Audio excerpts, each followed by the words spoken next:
Hi folks, welcome to Barry's Bench. This is episode 1 of the Central Camera Store build. The actual name of the camera store will be revealed at a later date. Tonight, I want to work on just getting these walls cut out, talk about some cutting techniques and some bending techniques for some of the pieces like the top edge here. So why don't we get started? So we'll start with this piece. First thing, sharp new blade. One key is to keep a good sharp blade on your knife at all times to get good clean cuts. Now this is going to be the first time I've tried working with using my cutting mat. Usually I do use a glass cutting board, but I've talked to a few people and they seem to like this better. What I've done is flipped it over to get a nice clean surface because my other side's it's got built up paint, glue, holes in it. So sometimes I've had the experience in the past where you're cutting and you hit a hole, it's liable to tear. So I decided to try it on a fresh, brand new side. And if it works good, I can keep this back side just for cutting my cardstock. So, got a fresh knife now. Nice steel rule here. Usually I set the knife blade in where I want to cut at and line the ruler up and just line it up at the top edge. And don't use too much pressure. Make several light passes.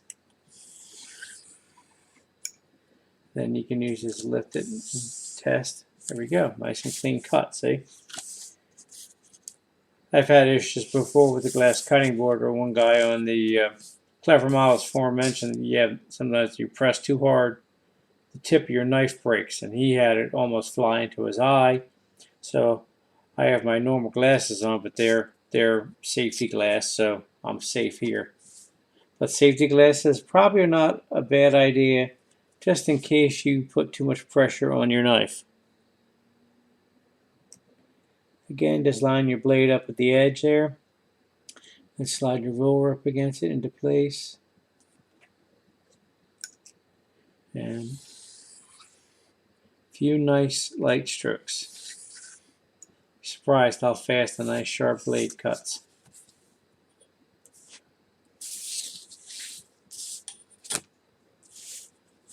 Now here we have the cornice and the top edge of the building. Here we have to watch where we're cutting, so we'll put our knife up here and line her up again.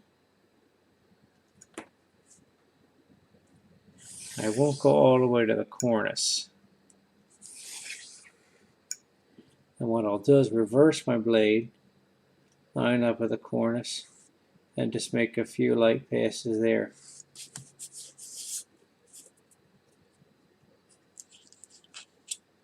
Let's see, sometimes it doesn't go all the way through. So now that I've actually made a cut, I can just lightly run my knife through there. And there we go. Now we're cut free. So let's line up here.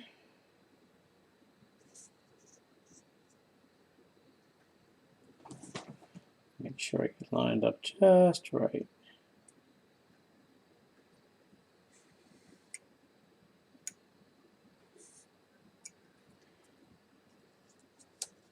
There we go.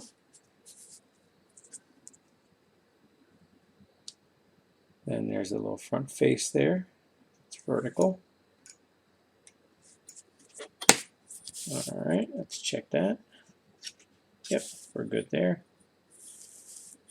Now right here, this piece is the flashing edge of the roof.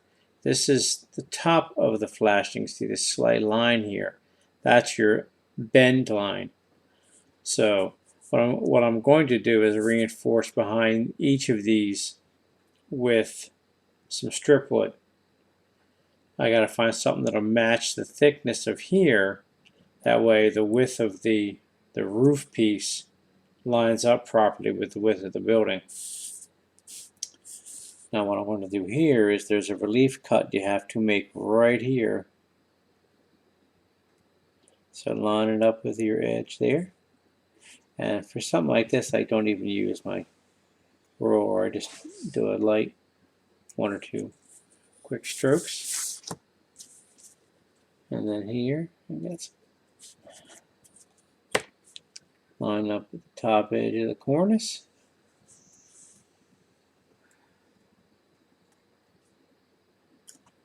And then go right from here.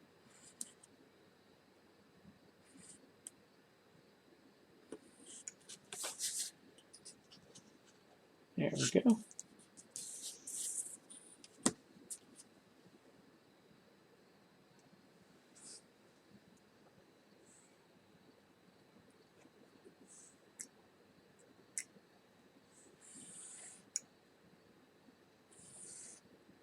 Now I may or may not use this the way it is. When I did my pizza shop, I used the wood bracing back here, but I covered it with heavy-duty aluminum foil and weathered that. And then what I did on the outside edge, I put a piece of cardstock that went down over the edge of the roof, covered that in foil, so that looked like the flange on the edge of the roof, and then the actual piece was holding the roof up above it. So I have to quite figure that out yet once I get to the roof part.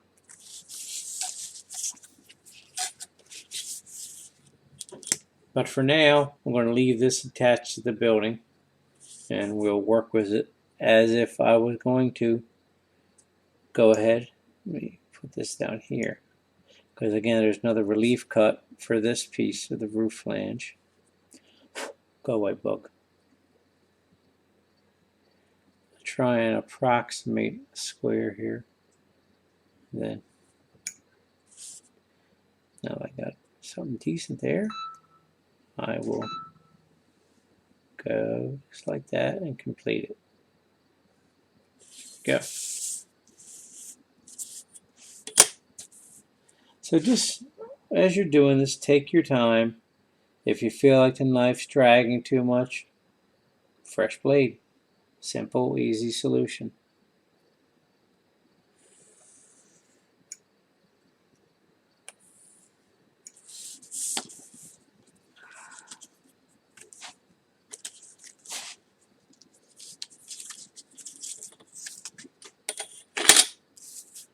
There we go. We now have the left side wall. Now, to bend these flanges here, what I try and do is make a mark with the pencil, which I don't have handy. So let me grab a pen over here.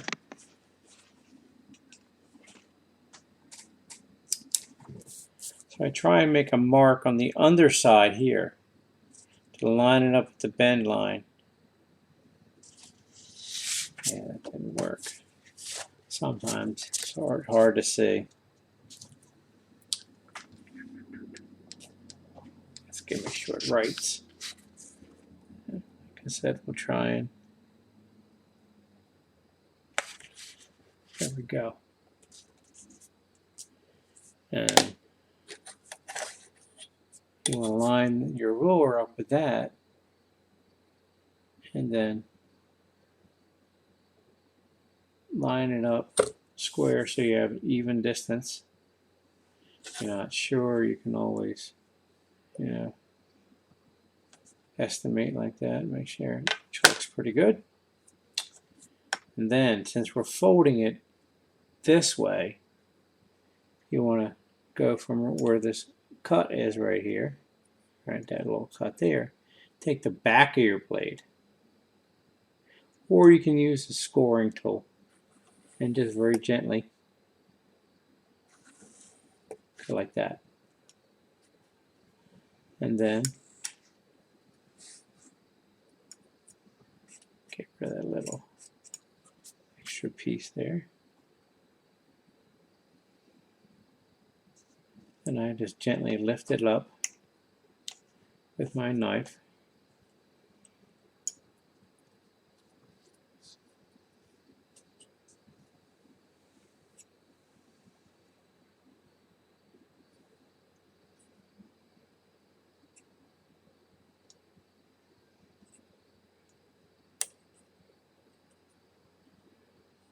Trying to get the fold started a little bit.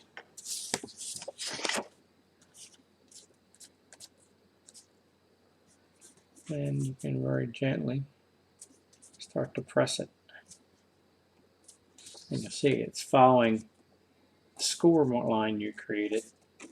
You can even, once you get it started like that, hold it up against your ruler and press it over.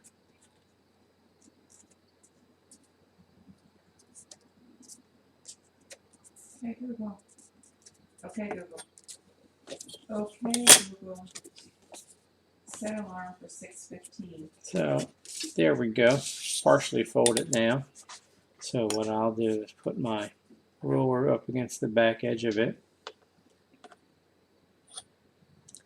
And then use the flat end of my knife handle to give it a good bend there. And you see sometimes it ripples like that, so that's why I'm probably pretty sure I'm going to put wood reinforcement, or I measured the thickness of foam core and it's not quite enough. So, and one layer of mat board is not enough, so 2 layers is slightly too much, I think. So what I'll probably do is I have a whole collection of miscellaneous stripwood sizes that I got from Mount Albert Lumber. I'll probably pull a piece out of there and see what matches pretty good, and then go from there with it. And then I'll just give it a good bend over like that. There we go. There. That looks better. And now we'll repeat on the next piece here. So as you can see, I will make my mark there. It's barely visible, but it's there.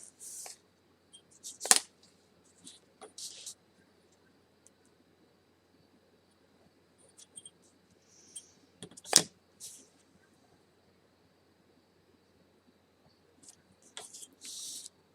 want to see how wide this is.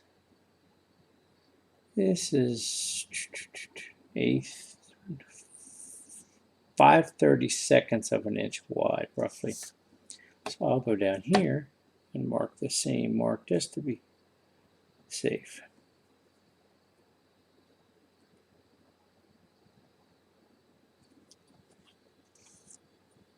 Because I can't go quite far enough to get all the way to the end because of the rounded edge on here. So what we'll do, take my good old model railroading scale rule, because that's a square edged ruler, and line it up just like that. And there again, just a few light strokes to, you don't want to cut it. You want to break the fiber so it starts to give. Now, tool I don't have, but you can use, is a straight edge razor blade to start bending this up. So you can also just put your ruler under it like that.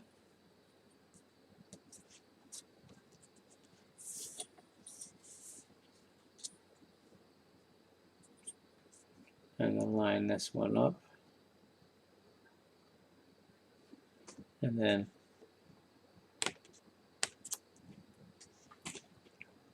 lift your ruler up like that. That gives you a much neater bend. So I've done it both ways. But if you got 2 steel rules, this is a good way to do it. And then you can take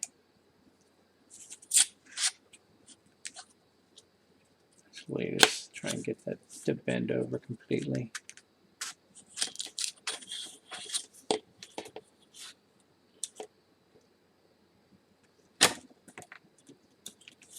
There we go. There. So we have the right side's all cut out. The roof flashing's bent over. So there's a whole complex pieces of materials to build out the cornice, which we'll get into much later. My goal for right now is to get the 3 walls cut, get backing material put on it, because I've measured the front walls compared to the interior. I should have enough room to use 3/16" foam board, which I have a big sheet over here. I just got to figure out how high to cut it. If there's any windows, like here, there's a window. So I might have to cut that out inside so I can recess the window here. So those things all to be determined as we go along. But for now, there's one wall cut. So nice simple introduction to cutting cardstock out. Again, this is laser printed on a Lexmark C924 color laser jet on 110-pound cardstock. So it's fairly rigid, but for a multi-story building like this, it's really not that good. The pizza shop only being this tall, because of the floor piece that went in and the wood I put across the top of the roof, it made the walls more than sufficiently rigid. This will not, because the interior stands off about that much. Therefore, you won't be able to have this thing that secure. So, piece of foam board, I have to figure out how far to make it below the roof line so I can put a piece of reinforcement on the roof as well. Probably 2 of them, one for this section and one for this section. And then that'll give us plenty of strength in the roof, because the roof actually goes across, actually the roof goes all the way across here, and just the sides step up there. So once you get the other sides cut outside and the rear cut, the next video I'll show you guys how to cut, how I mount the foam board on the inside. We'll have hopefully figured out how we're going to do the window here, and I'll talk about techniques for doing the windows. And because that one I might open the blind up, I'm not sure yet. Actually, probably not. See, I got to think ahead. This building will be sitting next to the pizza shop.